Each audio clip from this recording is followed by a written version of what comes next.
آج تک کسی نے یہ دعویٰ نہیں کیا، میرے نبی نے دعویٰ کیا میرے پیچھے آؤ دنیا اور آخرت کی عزت پاؤ۔ ایک بدو آیا، کہنے لگا اے محمد، آپ نے کہا لبیک۔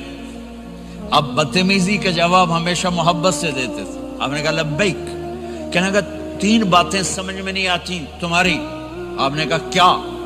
کہ تم کہتے ہو ہم باپ دادے کا دین چھوڑ کر تیرے دین پر آئیں گے، ہم کیوں چھوڑیں گے؟ اچھا، اور کہ تم کہتے ہو روم فتح ہو جائے گا، ایران فتح ہو جائے گا، اتنے بڑے بادشاہ کہ تیرے فقیر بندے کیسے فتح کریں گے؟ اچھا، تیسری کہ تم کہتے ہو مر کے مٹی ہو کر پھر زندہ کیے جائیں گے، کون زندہ ہوا ہے آج تک؟ کوئی پیو دادا ساڈا اٹھی تے قبریں سارے موئے پین کتھوں آ گئے؟ آپ مسکرائے، آپ نے کہا لعلک تطول بک الحیا، انشاءاللہ تیری زندگی لمبی ہوگی تو دیکھے گا سارا عرب میرا کلمہ پڑھے گا، ایران اور روم بھی ٹوٹ کے آئے گا، اور باقی رہے گی تیسری بات مر کے اٹھنے والی، تو اس دن تیرا ہاتھ پکڑ کے تجھے بتاؤں گا۔ تیسری گل پوری ہوئی کہ نہیں ہوئی؟ وہ کہنے لگا میں نہ مانوں، بڑا کوئی تکڑا ہے، واپس ہی ٹر گیا۔ جب مکہ فتح ہوا، عرب مسلمان ہو گئے، کہنے لگے ایک غلطی ہو گئی۔ حضرت عمر کے زمانے میں ایران بھی فتح ہو گیا اور روم بھی فتح ہو گیا، کہنے لگے دوئی بھی ہوگی کہ دیں تری ہو ہی نہ جاوے، بھلیا کلمہ پڑھ لے۔ تو اس نے کلمہ پڑھا اور ہجرت کر کے مدینے آ گیا اور زندگی مدینے گزاری۔ حضرت عمر جب وہ آتا ان کی مجلس میں، حضرت عمر اس کو فل پروٹوکول دیتے، تو صحابہ حیران ہوتے، ایک بدو کے لیے عمر جیسا بندہ پروٹوکول کیوں دیتا ہے؟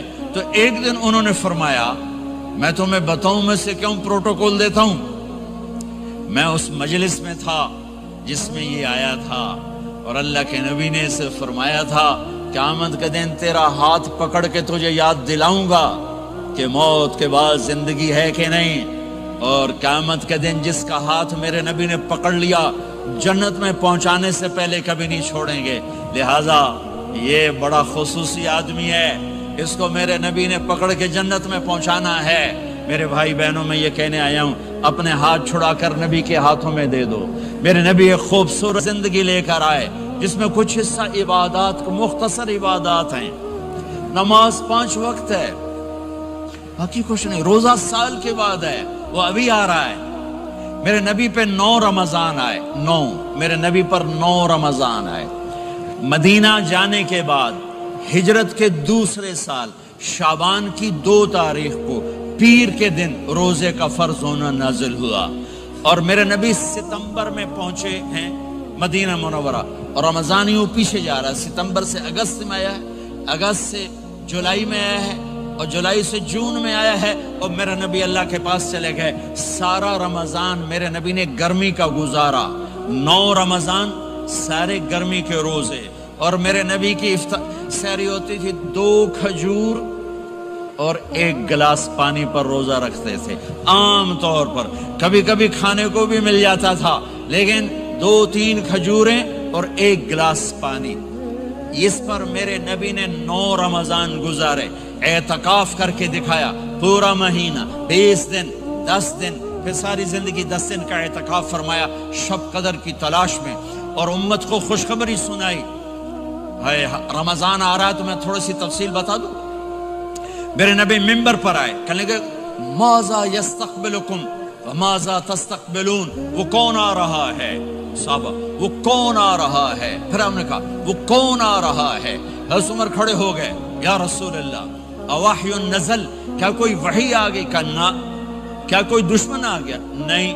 تو پھر کون آ رہا ہے؟ آپ نے کہا رمضان آ رہا ہے، رمضان آ رہا ہے۔ جنت کے دروازے کھل گئے، جہنم کے دروازے بند ہو گئے، رات کی تراویح کی نماز ملی۔ آپ کا رمضان آج کل بڑا اوکھا ہوگا لیکن اجر بھی بڑا ہوگا۔ میں نے ایک دن پہلے واپسی رکھی بھی 18 گھنٹے کون ہی تھے بکھا رہے آپ تو پھنسے ہوئے، میں تو نہ پھنسوں، تو اس کا اجر بھی اس کے مطابق ہوگا، اجر بھی اس کے مطابق ہوگا۔ تو میرے نبی کا سارا رمضان گرمیوں میں گزرا ہے، گرمیوں میں گزرا ہے، اور آپ نے 3 دن تراویح کی نماز پڑھائی۔ پہلے کسی امت پہ تراویح نہیں آئی، ہماری امت، اس امت پہ تراویح کی نماز آئی۔ پہلی امت کا روزہ مشکل تو ہمیں ایک آسانی ملی، قیس بن سرمہ، پہلی امت کا روزہ 24 گھنٹے 24 گھنٹے 24 گھنٹے، جب ہمارے اوپر رمضان آیا 24 گھنٹے، پہلا روزہ دوسرا روزہ۔ قیس بن سرمہ ایک صحابی ہیں، اونٹ چرانے والے، اگلا روزہ کیسے شروع ہوتا تھا؟ سورج ڈوبنے کے بعد آنکھ لگ گئی، روزہ شروع ہو گیا، روزہ شروع ہو گیا، جب تک جاگ رہے ہو کھاتے رہو، آنکھ لگی روزہ شروع ہو گیا۔ یہ گھر آئے، کہنے لگے بیوی سے کوئی افطاری ہے؟ کہنے لگے ویلے بیٹھے ہیں، کیسا کوئی نہیں۔ پھر کہنے لگے تو اتنا تھک کے آیا ہے تو چلو میں تیرے لیے کچھ انتظام کر کے لاتی ہوں۔ اب یہ تھکے ہوئے آئے تھے، یہ لیٹے اور آنکھ لگ گئی، سورج ڈوب گیا، بیگم کو آنے میں دیر ہو گئی۔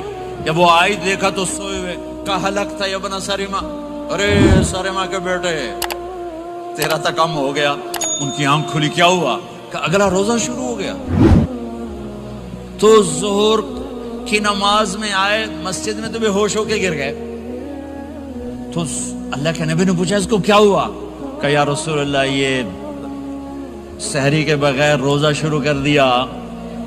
تو میرے نبی کا دل ایک دم مٹھی میں آیا، تو میرے اللہ نے قرآن اتارا، چل میرے حبیب آپ کو رنجیدہ نہیں دیکھ سکتا، آپ کی امت کو اجازت ہے، سحری تک کھاؤ، کلوا واشربوا حتی یتبین لکم الخیط الابیض من الخیط الاسود من الفجر ثم اتموا الصیام الی اللیل۔ رات کو آسانی کر دی، کھاؤ پیو۔ پہلے جب روزہ شروع ہوا تو ہر شے حرام ہوگی، بیوی بھی حرام ہوگی، خامد بھی حرام ہوگا، ہر شے حرام ہوگی۔ ایک دو واقعات اس طرح اوپر نیچے آئے کہ میرے رب نے سارا نظام بدل۔ ایک اور بدو آ گیا، یا رسول اللہ میں تو مارا گیا۔ آپ نے کہا کیا ہوا؟ کہ میں روزے کی حالت میں بیوی کے پاس چلا گیا۔ آپ نے کہا اچھا تو غلام آزاد کر۔ کہ میں غریب بندہ کہاں سے غلام آزاد کروں؟ آپ نے کہا تو پھر 60 مسکینوں کو روٹی کھلا۔ کہنے لگا میں آپ مسکین ہوں، میں کتوں روٹی کھواؤں؟ آپ نے کہا اچھا پھر 60 روزے رکھ۔ کہنے لگا ایک روزے آئے کم کیتا، 60 روزے کی تھپ، ایک روزے میں یہ چاند چڑھایا، 60 روزوں میں کیا کروں گا؟ تو آپ بڑا ہنسے۔ آپ نے کہا اچھا بہ جا۔ تھوڑی دیر گزری تو ایک صحابی آئے، یا رسول اللہ یہ صدقے کی کھجوریں ہیں۔ تو آپ نے او بھائی کتنے ہیں؟ جو بیٹھا کیوں رہا، یہ لے جا اور مدینے کے 60 غریبوں کو دے دے۔ وہ کہنے لگا یا رسول اللہ اللہ کی قسم مدینے میں مجھ سے بڑا غریب کوئی نہیں، تسی نہیں کرو، میرا جرمانہ مینوں ہی حلال کرو۔ تو آپ اتنا ہنسے کہ یہ دانت نظر آنے، یہ داڑے نظر آئے، اتنا ہنسے یہاں تک آخری دانت نظر آنے لگے۔ آپ نے کہا اچھا بھائی تیرا جرمانہ تینوں ہی حلال کیتا، پر اور کسے واسطے نہیں، صرف تیرے واسطے۔ تو یہ اوپر نیچے ایسے کام ہوئے تو میرے رب نے کرم کیا کہ چلو تمہارے لیے رات ساری حلال ہے، ہر حلال چیز حلال ہے۔ سحری کے بعد ختم۔ تو روزہ کھانے کا ٹائم تبدیل کیا، ایک نماز کا اضافہ کیا، تراویح، وہ چونکہ مشکل ہوتی ہے تو اللہ نے اجر بڑھا دیا۔ میرے نبی نے خوشخبری سنائی، میری بات دھیان سے سننا، رمضان آنے والا ہے، تراویح آنے والی۔ تراویح کے ہر سجدے پر 1500 نیکی، 1500 نیکی۔ یہاں کی سب سے بڑی مسجد کون سی ہے؟ جامع اسلامیہ حسنہ کی مسجد والے 1500 نیکی آپ کو سمجھ میں نہیں آئے گی۔ ایک چھوٹا سا اشتہار لگا دیں، جو ہماری مسجد میں تراویح پڑے گا اس کو $15 ملیں گے، ہر سجدے پہ $15۔ اگلے دن تسی دادیاں نہیں چاہ کے لے جاؤ، دادیاں تے تھوڑی لڑائی شروع ہو جاؤ، اما تو میرے نال ٹر، دادی تو میرے نال ٹر۔ میرے نبی کی خوشخبری 1500 نیکی، 3 سیکنڈ کا سجدہ، ہر سجدے پر جنت میں سرخ یاقوت کا ایک محل جس کے 60,000 سونے چاندی کے دروازے۔ تسی ایک گھر لے کے ساری زندگی قرضے لائی رکھ دے ہو نہیں؟ ایک سجدے پر، ایک سجدے پر، ایک سجدے پر جنت میں اتنا بڑا گھر کہ 60,000 سونے چاندی کے دروازے، ہر سجدے پر جنت میں ایک درخت سونے چاندی کا جس کا نیچے 100 سال گھوڑا دوڑ سکے، ایک روزہ، ایک روزہ۔ رمضان کا کبھی سوچا رمضان کا مطلب کیا ہے؟ رمضان کو رمضان کیوں کہتے ہیں؟ اللہ نے 11 مہینوں کے نام عربوں سے رکھوائے اور روزے کے مہینے کا نام خود رکھا قرآن میں، شہر رمضان الذی انزل فیہ القرآن۔ محرم، صفر، ربیع الاول، ربیع الثانی، جمادی الاولی، جمادی الثانی، رجب، شعبان، شوال، قاعدہ، ذوالحج، یہ عربوں نے نام رکھا، اور رمضان پہلے سے رکھا جا چکا تھا، عربوں سے رکھوایا۔ رمضان کے لفظ اور روزے میں کیا جوڑ ہے؟ رمضان کہتے ہیں جل جانا، جل جانا، جل جانا۔ تو اس کو روزے کے ساتھ کیا مناسبت ہے کہ جب کوئی مرد عورت روزہ رکھتا ہے یا رکھتی ہے تو پچھلے 330 دن کے گناہ، آج روزہ رکھا، بھٹی تیار ہو گئی، گناہ ڈال کے جلاؤ، دوسرے دن اور گناہ جلاؤ، تیسرے دن اور گناہ، چوتھے دن اور، 30ویں دن سارے گناہوں کو اللہ تعالیٰ جلا کے، راکھ کر کے، ایمان والے مرد عورت کو پاک کر کے، صاف کر کے، آخری رات کہتا ہے جاؤ بخشے بخشائے چلے جاؤ، جاؤ بخشے بخشائے چلے جاؤ۔ تو میرا نبی تو 2 کھجور پہ روزہ رکھتے تھے۔ اور ایک بڑا خوبصورت واقعہ ہے رمضان کا، کہیں سے بکرے کی سری پکی ہوئی آ گئی تو آپ بڑے شوق سے کھا رہے تھے، اور ساتھ ارباز بن ساریہ بھی تھے، حضرت علی بھی تھے، اور حضرت مقداد بھی تھے، 3-4 آدمی سری کھا رہے تھے۔ بلال رضی اللہ عنہ آئے کہ یا رسول اللہ سحری کا ٹائم ختم ہو گیا ہے، میں اذان دینے جا رہا ہوں، آپ کھانا پینا بند فرما دیں۔ اب میں کہا ٹھیک ہے، وہ باہر چلے گئے، اذان دینے لگے، پھر خیال آیا میں دیکھ لوں کہ آپ نے کھانا چھوڑا کہ نہیں چھوڑا، واپس آئے تو آپ کھا رہے تھے۔ کہا یا رسول اللہ واللہ لقد اصبحت، اللہ کی قسم صبح ہو گئی۔ آپ نے ہاتھ پیچھے کر لیا، کہا ارے بلال نہیں ہوئی تھی، نہیں ہوئی تھی، تیرے قسم کھانے پر اللہ نے پہلے نکال دیا اس کی کہ تیری قسم جھوٹی نہ پڑے۔ حضرت علی نے فرمایا اگر بلال قسم نہ اٹھاتے تو جب تک میرے نبی کھاتے رہتے اللہ صبح کو پیچھے ہٹاتے جاتے۔ دیگ پک رہی تھی، ابو عبیدہ رضی اللہ تعالیٰ عنہ بن جراح وہ دیگ پکا رہے تھے، بکرا۔ آپ نے کہا ابو عبید یہ مجھے بکرے کی دستی پکڑانا، اگلے بازو، آپ کو اگلے بازو کا گوشت پسند تھا، گردن کا گوشت پسند تھا، یہ کمر کی پٹھ کا گوشت آپ کو پسند تھا، دودھ پسند تھا، برنی کھجور پسند تھی، عجوا کھجور پسند تھی، تازہ روٹی پسند تھی۔ آپ یا تازہ کھاتے تھے یا فاقہ، توڑی طرح نہیں 8 دن دے پکا کے فریڈاں ٹھوک دے ہو تو کٹ کے گرم کیتی رکھو تو کھاتی رکھو، یا آپ تازہ کھاتے تھے یا فاقہ فرماتے تھے۔ ایک دفعہ فتح مکہ پر ام ہانی کے گھر آپ نے باسی روٹی کھائی، ورنہ آپ نے ہمیشہ تازہ یا فاقہ، یا تازہ یا فاقہ، کبھی جس کھانے پہ رات گزر جاتی اسے نہیں کھاتے تھے۔ تسی ماشاءاللہ 8 راتاں جو کھدی جاندے ہو۔ ہاں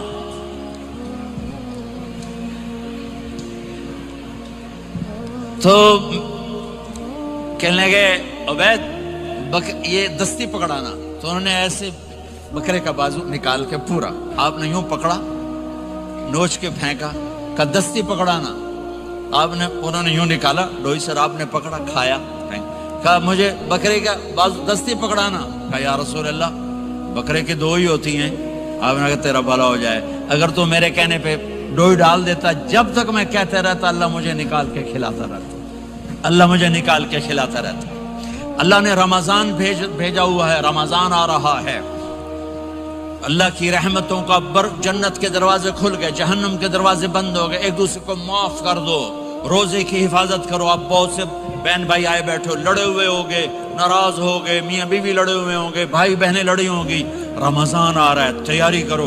جیسے حج پر جانے سے پہلے معافیاں مانگتے ہو، رمضان سے پہلے بھی ایک دوسرے سے معافی مانگو، ایک دوسرے کو معاف کرو، ایک دوسرے کو درگزر کرو، خود جا کے معافی مانگ لو، اللہ آپ کا مقام اونچا کر دے گا، مرتبہ اونچا کر دے گا۔ آخری رات اللہ تعالیٰ فرماتے ہیں جاؤ تمہارے رات کی قیام اور دن کے روزے کے بدلے تمہیں سب کو معاف کر دیا، مانگو۔ اور ایک رات اللہ نے شب قدر بنائی جو 1000 راتوں کے برابر کر دی۔ وہ آج آپ کی تو راتیں ہی بڑی چھوٹی ہیں، 5 راتیں جاگ لو 3 گھنٹے دی بھی نہیں رات ہوندی، تو 5 راتیں جاگ لو 21 23 25 27 29، ان میں سے ایک رات ضرور شب قدر ہوگی۔ ایک رات کا جاگنا 80 سال کی عبادت سے بڑھیا ہو جائے گا، صرف ایک رات کا جاگنا، ایک رات کا جاگنا۔ ایک شرط ہے، دل میں بغض نہ ہو، نفرت نہ ہو، حقارت نہ ہو، کسی مسلمان کو حقیر نہ جانو بلکہ کسی انسان کو حقیر نہ جانو، تو آپ کی بندگی اللہ کی بارگاہ میں پہنچ کر آپ کے مقام کو اونچا کر دیں گی۔ تو عبادات میں ایک نماز ہے، پھر کو روزہ ہے، پھر زکوٰۃ اور حج مالدار لوگوں کا فریضہ ہے، غریبوں کا نہیں ہے، متوسط طبقے کا نہیں ہے۔ تو عبادات کا جو نصاب ہے بڑا مختصر ہے۔ 5 نمازوں پہ کتنا وقت لگتا ہے؟ روزے سال کے بعد آتے ہیں، گنجائش ہے، بیمار ہو بعد میں رکھ لو، مریض ہو بعد میں رکھ لو، زکوٰۃ سارے سال میں کسی وقت دے دو، حج زندگی میں کب کسی وقت کر لو۔ یہ ایک چھوٹا سا نصاب ہے۔ دوسرا میرے نبی کی زندگی کا پہلو جسے میں ہائی لائٹ کرنا چاہتا ہوں، جو نمایاں ہے، جو روشن ہے، وہ میرے نبی کی زندگی ہے، وہ میرے نبی کے اخلاق ہیں، وہ میرے نبی کا درگزر ہے، میرے نبی کا پیغام محبت ہے۔ میرے نبی نے فرمایا اسلام کا سب سے مضبوط عمل کیا ہے؟ ایو اور الاسلام اوثق۔ صحابہ نے کہا الصلاۃ، نماز، آپ نے کہا نہیں۔ جہاد، آپ نے کہا نہیں۔ روزہ، آپ نے کہا نہیں۔ حج، آپ نے کہا نہیں۔ اسلام کا سب سے مضبوط عمل کیا ہے؟ صحابہ، نماز، جی نہیں۔ جہاد نہیں، روزہ نہیں، حج نہیں۔ اچھا یا رسول اللہ پھر کیا ہے؟ سنو اور سے توجہ سے، میرے نبی نے فرمایا اسلام کا سب سے مضبوط عمل آپس میں محبت کرنا ہے، اللہ کے لیے محبت کرنا ہے، اللہ کے لیے محبت کرنا ہے، اللہ کے لیے محبت کرنا ہے۔ اسلام پیغام محبت ہے، میرے نبی کی زندگی محبت کی پوری تصویر ہے، کسی سے نفرت نہیں، بغض اللہ کے لیے، محبت اللہ کے لیے، یہ اسلام کا سب سے مضبوط عمل ہے۔ میرے بھائیوں، میری بہنوں، اب دور دراز جگہ میں ہو، اب آپ یہیں کے، جن کے پاس پاسپورٹ ہیں وہ یہیں کے شہری ہیں، یہ آپ کا دیس ہے، یہ آپ کا وطن ہے، اسے محبت سے بھرو۔ پاکستان کی نفرتیں یہاں نہ زندہ کرو، ہندوستان کی نفرتیں، بنگال کی نفرتیں یہاں مت زندہ کرو، آپس میں امت بن کے رہو، مذہب کے نام پہ مت لڑو۔ یورپ میں یہ آگ لگی ہوئی ہے، میں بہت عرصے کے بعد آیا ہوں، مجھے نہیں پتا کہ یہاں مذہبی نفرت ہے یا نہیں ہے، لیکن چونکہ یورپ میں بہت دفعہ جانا ہوتا ہے، ہر سال ہوتا ہے، وہاں یہ جھگڑے، نفرتیں، ہماری مسجد، تمہاری مسجد، ان کے پیچھے نماز نہیں، ان کے پیچھے نماز نہیں، یہ تو مسلمان ہی نہیں، یہ تو گستاخ رسول ہیں، یہ وہابی ہیں، یہ کافر ہیں۔ دیکھو میں ہاتھ جوڑتا ہوں، امت بن کے رہو، امت بن کے رہو، مومن بن کے رہو، مسلم بن کے رہو، مومنہ بن کے رہو، مسلمہ بن کے رہو، اختلاف رائے کو برداشت کرو۔ یہاں چاند کے مسئلے میں اختلاف ہوتا ہے، روزے کے ٹائم میں اختلاف ہوتا ہے، علماء سے کہتا ہوں اس اختلاف کو مٹھاؤ، جس میں سہولت ہو سارے وہ لے لو۔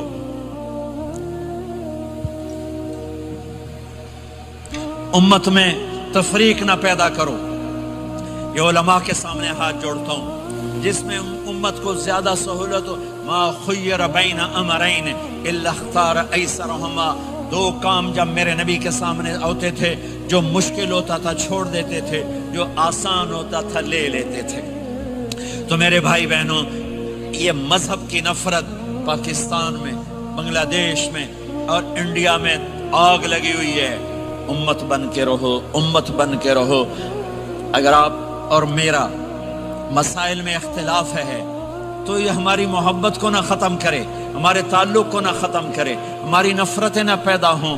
اختلاف رائے شروع سے تھا، آج بھی ہے، آئندہ بھی رہے گا، لیکن اللہ کے واسطے، اللہ کے واسطے اللہ کے واسطے اس کو محبت میں بدلو، اس سے محبت میں بدلو، اس سے محبت میں بدلو۔ اختلاف رائے کو برداشت کرو، مذہب کے نام کی نفرت کو ہوا نہ دو، ہوا نہ دو، اس کو ٹھنڈا کرو، اس پر پانی ڈالو، اسے بھڑکاؤ نہیں، اس پر پانی ڈالو۔ میرے نبی نے عبداللہ بن ابی سے نباہ کر کے دکھا دیا، جو منافقوں کا سردار، باقی منافقوں کا تو کسی کو پتہ نہیں تھا سوائے میرے نبی کے، عبداللہ بن ابی کا منافق ہونا سب کو معلوم تھا، یہ منافق ہے، اور آپ کے پیچھے نمازیں پڑھتا رہا، آپ نے اس کے اپنے ساتھ رکھا، لیکن آپ پانی پی رہے تھے۔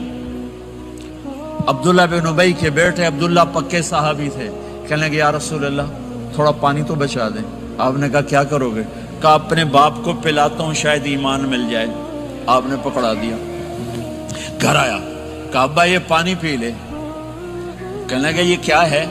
کہا یہ میرے نبی کا بچا ہوا پانی ہے، پی لے شاید تجھے ایمان مل جائے۔ سنو، کہنے لگا وہاں سے کسی کا پیشاب لیا وہ پی لوں گا، یہ نہیں پیتا۔ کسی کا پیشاب لیا وہ پی لوں گا، یہ نہیں پیتا۔ وہ واپس جا کر کہنے لگے یا رسول اللہ اجازت ہے میں اس کا سر اڑا دوں؟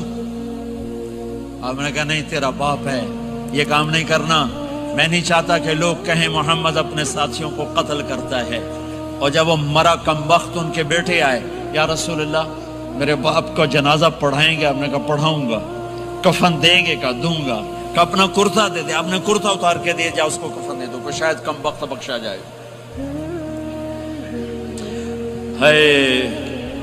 اور اب اتنی نفرت ہے کہ ایک دوسرے کا جنازہ بھی نہیں پڑھتے، سلام بھی نہیں کرتے، مسجدوں میں لڑائیاں ہو رہی ہیں۔ آپ نے کرتا دیا، اس کو پہنایا، آپ جنازے کے لیے کھڑے ہوئے، حضرت عمر آگے آ گیا، یا رسول اللہ آپ کو پتہ یہ کون ہے؟ کہ عمر مجھے بتاتے ہو یہ کون ہے؟ مجھے نہیں پتا کون ہے۔ کو اس کا آپ جنازہ کیوں پڑھ رہے ہیں؟ کہ اللہ نے کہا ہے پڑھ یا نہ پڑھ میں معاف نہیں کروں گا، تو میں پڑھتا ہوں شاید اللہ معاف کر دے۔ یہ میرے نبی کے اخلاق ہیں، یہ میرے نبی کے اخلاق ہیں، یہ میرے نبی کی خوبصورت زندگی ہے۔ آپ نے جنازہ پڑھا دیا، پھر اس کے دفن میں شریک ہوئے۔ آپ پیچھے پہنچے تو وہ قبر میں اتار دیا تھا، کہ باہر نکالو۔ قبر سے باہر نکال کے اپنے لعاب تھوک کو منہ سے نکال کر اس کے منہ میں ڈالا کہ شاید اس کی بخشش ہو جائے۔ اس کو دیکھ کر 100 منافقوں نے کلمہ پڑھا کہ اتنا بڑا خلق صرف نبی کا ہی ہو سکتا ہے۔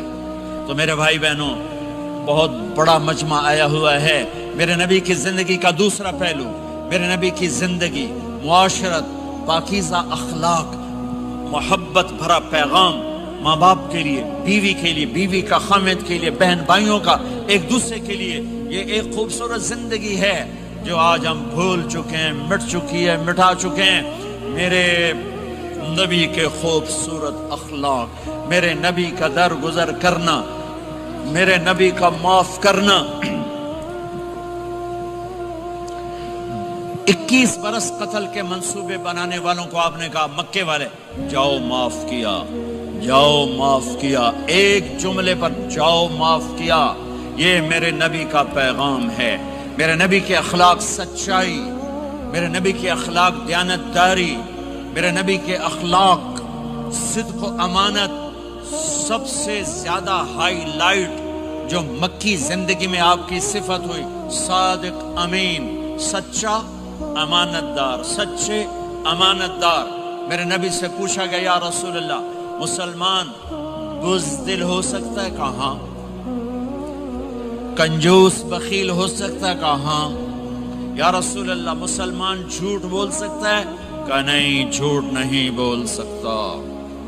میرے نبی نے فرمایا یتبع المومن علی الخصال کلھا، ہر مسلمان مرد عورت بڑے سے بڑا گناہ کر سکتا ہے، لیکن اگر میرا امتی ہوگا دو نہیں کرے گا، دو نہیں کرے گا، دو نہیں کرے گا۔ ایک جھوٹ کبھی نہیں بولے گا، ایک دھوکہ کبھی نہیں دے گا۔ ایک جھوٹ نہیں بولے گا، ایک دھوکہ نہیں دے گا، ایک جھوٹ نہیں بولے گا، ایک دھوکہ نہیں دے گا۔ اور جب اللہ تعالیٰ جنت میں سب سے پہلے اپنا دیدار کرائے گا سب کو جنت میں، بھائیو یہ تو کوئی زندگی کوئی نہیں ہے۔ جب مال جمع ہوتا ہے تو موت آ چکی ہوتی ہے۔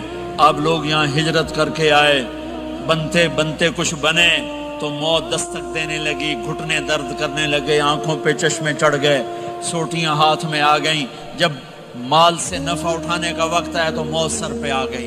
یہاں کے ہر انسان اس مشکل میں گرفتار ہے، جب اپنی دنیا سے کمانے کا، حاصل کرنے کا وقت آتا ہے تو موت دستک دے رہی ہوتی ہے، اور موت تھوڑا پیچھے ہٹ جائے تو بڑھاپا تنگ کرنے آ جاتا ہے، بیماریاں تنگ کرنے آ جاتی ہیں، پریشانیاں سر پہ آ جاتی ہیں۔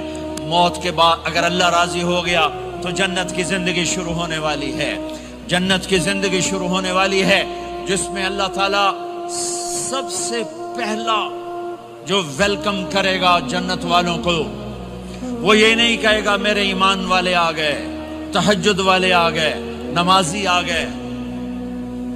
پوری تفصیل سنو۔ اللہ تعالیٰ جب جنت میں بٹھا دے گا، جنتی مرد، جنتی عورت۔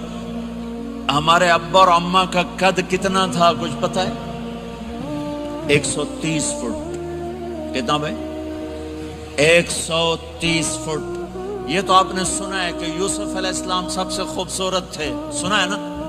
یہ بہت کم مرد عورتوں کو پتا ہوگا کہ عورتوں میں سب سے خوبصورت کون تھا؟ وہ حضرت حوا، حضرت حوا، حضرت حوا۔ 130 فٹ کی اماں تھی، 130 فٹ کے ابا تھے۔ پھر ٹائم کے ساتھ گزرتے گزرتے ہم چھوٹے ہوتے ہوتے ہوتے ہوتے ہوتے ہوتے یہاں تک آ گئے، آگے چل کے اور نیچے ہو جائیں گے۔ جنت میں یہ قد واپس اللہ دے دے گا۔ جو ہمارے ملک کا کلچر جنہیں یاد ہے انہیں یاد ہوگا، ایک قوم ہوتی ہے مراسی، پتا ہے نا؟ مراسی سنا؟ بڑی نازک قوم ہوتی، صرف زبان کی روٹی کھاتے ہیں، کم کو نہیں کرتے۔ تو زمیندار نے مراسی کے ذمہ لگا، یہ میرا گھوڑا، اس کی مالش کر۔ وہ گھوڑے کی مالش مشکل کام ہے، وہ شروع ہو گیا۔ جب زمیندار گھر گیا وہ سو گیا، وہ سویا تو چور گھوڑا کھول کے لے گئے۔ جب صبح اس کی آنکھ کھلی تو گھوڑا غائب تھا، تو اس نے کہا ابھی مارے گئے، آج میری خیر نہیں۔ وہ گھر گیا، خرگوش لا کے باندھ کے مالش شروع کر دی۔ جب تھوڑی دیر بعد زمیندار باہر نکلا، اس نے کہا میرا گھوڑا کی دیکھے جی آئے کھلوتا ہے۔ اس نے کہا تیرا ستیہ ناس ہوئے، گھوڑا ہے تو خرگوش ہے، صحیح گھوڑا ہے، ساری رات مالش کی تھی تو گھس گھس گھس گھس گھس گھس گھس اے آ کھلوتا۔ ہمارے اماں ابا تھے 130 فٹ، میسج آف ٹائم، گستے گستے گستے یہ ہمارے قد آ گئے۔ جنت میں پھر اللہ واپس کرے گا 130 فٹ۔ ایک عرب نوجوان کہنے لگا اتنے قد کی کیا ضرورت ہے، ہمیں اتنا ہی کافی ہے۔ میں نے کہا تو یہ پتہ ہے جنت کی کھجور کتنی لمبی ہے؟ کھجور درخت نہیں، پھل دانا یا نہیں؟ میں نے کہا جنت کی کھجور 25 فٹ لمبی ہے، دانا 25 فٹ کا ایک دانا ہے۔ وَتَمْرَتُهَا 12 ذِرَاعًا، تو ہے 5 فٹ، تو کھجور کے نیچے سے گزرا، اوپر سے ایک دانا تیرے سر کے اوپر گرا، تو تا وچے مر جاؤنا۔ پھر مسورات سے معذرت کے ساتھ، جنت کی حور کا قد ہے 130 فٹ اور تو گیا 5 فٹ، وہ تو تجھے جیب میں ہی ڈال لے گی۔ پھر پوچھے میرا ہسبینڈ کدھر گیا ہے؟ اور وہ جو لباس پہنتی ہے، لباس وہ 3 میل کے ریڈیس میں گھومتا ہے، 3 میل، 3 مائل کے ریڈیس میں اس کا لباس گھومتا ہے۔ کسی ایک بو جج پا کے انہیں بھول جاؤنی کہ ہسبینڈ گیا کدھر۔ لہٰذا تمہیں بھی 130 فٹ کرے گا، ان کو بھی 130 فٹ کرے گا، اور وہ جنت کی لڑکیاں تو پہلے 130 فٹ ہیں۔ ام سلمہ نے پوچھا یا رسول اللہ، جنت کی عورت کا درجہ بڑا ہے یا ایمان والی عورت کا؟ آپ نے کہا ایمان والی عورت کا۔ کہا وہ کیوں؟ کہا بِصَلَاتِهِنَّ وَصِيَامِهِنَّ وَعِبَادَتِهِنَّ، جنت کی عورت نماز نہیں پڑھتی، ایمان والی عورت نماز پڑھتی ہے۔ جنت کی عورت روزہ نہیں رکھتی، ایمان والی عورت روزہ رکھتی ہے۔ جنت کی عورت عبادت نہیں کرتی، ایمان والی عورت عبادت کرتی ہے۔ اس کے بدلے میں اللہ تعالیٰ ان کو جنت کی عورتوں سے عالی مقام نصیب فرمائے گا۔ اور ایمان والی عورت جنت کی عورت سے 70,000 گنا زیادہ خوبصورت ہو جائے گی، 70,000 گنا زیادہ خوبصورت۔ اور جنت میں ایک مقابلہ ہوگا، ایمان والی عورتیں، جنت کی عورتیں کٹھی، جنت کی عورتیں کہیں گی زندہ رہیں، موت نہ آئی، جوان رہیں، بڑھاپا نہ آیا، ہمیشہ راضی رہیں، ناراض نہ ہوئی، ہمیشہ ساتھ دیا، چھوڑا نہیں۔ اور دنیا کی عورت میں یہ ساری باتیں ہیں، موت بھی آئی، بڑھاپا بھی آیا، لڑائیاں بھی ہوئیں، جھگڑے بھی ہوئے، جدائی بھی ہوئی۔